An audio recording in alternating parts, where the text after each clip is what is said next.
Let me show you how to turn these ingredients into this, which is a delicious chicken katsu curry meal prep. And the best part is it works out less than 550 calories per portion. For the chicken, take 5 skinless chicken breasts and then we're going to butterfly them. So grab your knife and cut lengthways through the chicken breast, not all the way through, just so you can open it up like a book. Once you've done that with all 5, lay them out and season them on each side with salt and pepper. Next, we need to breadcrumb the chicken. So take 3 bowls or plates and in one of them place 100 grams of plain flour. In the next, use 2 to 4 eggs, depending on the size of them. Start with 2 and then you can always add more. And then whisk them. And then in the final bowl or plate, lay out 200 grams of Panko breadcrumbs. Sometimes I find Panko can be a little bit too big, so I just pulse mine in the blender a couple of times just to break them up slightly. Take one of the seasoned butterflied chicken breast and dust it in the flour and then shake off any excess.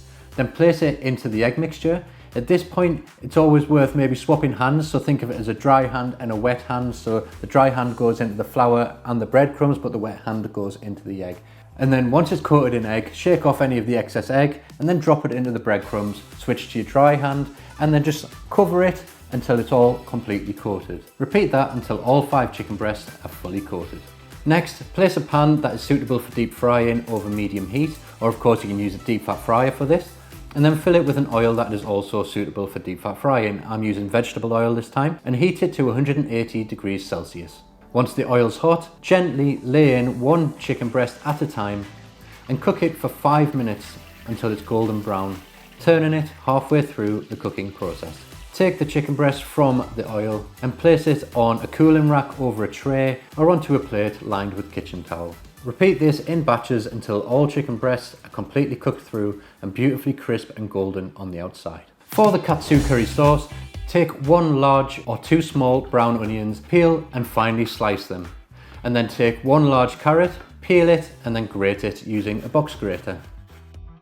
Next, we're also going to need 6 cloves of garlic, which we will peel and finely grate on a microplane, and then 20 grams of fresh ginger, which we will also peel and finely grate on the microplane. Now place a saucepan over medium heat and add in 30 milliliters of olive oil.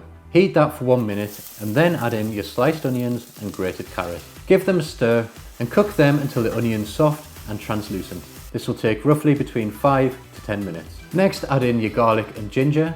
Give everything a good stir and cook for 1 more minute before adding in the plain flour, curry powder and turmeric. Stir until everything's combined and it's almost like a paste in consistency. Cook for 1 more minute. Next, gradually pour in 300 ml of chicken stock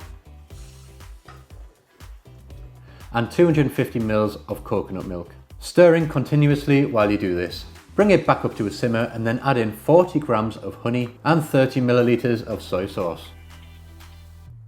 Simmer for 5 minutes and blend until smooth using an immersion blender.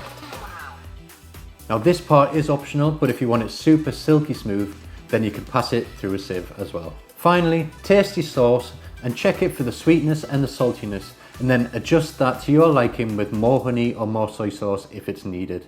And then I like to squeeze in the juice of half a lemon at the end just to bring all of those flavors to life.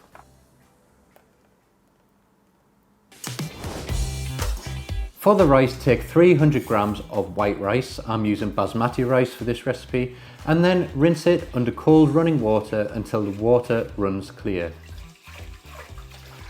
Drain it well, add in 600 milliliters of cold water and a pinch of salt, and place it over medium heat until it comes up to a simmer. Once simmering, place the lid on, turn the heat down, and cook for 15 minutes. Turn the heat off and leave it to sit for a further 5 minutes before fluffing it up with a fork. Slice up your chicken into nice chunky slices before serving, and then divide everything out into 5 equal portions. I've plated one here in case you're just making this for a meal and you want a demonstration of how it can be plated, and I recommend keeping the sauce separate. Just divide that equally into 5 portion pots as well.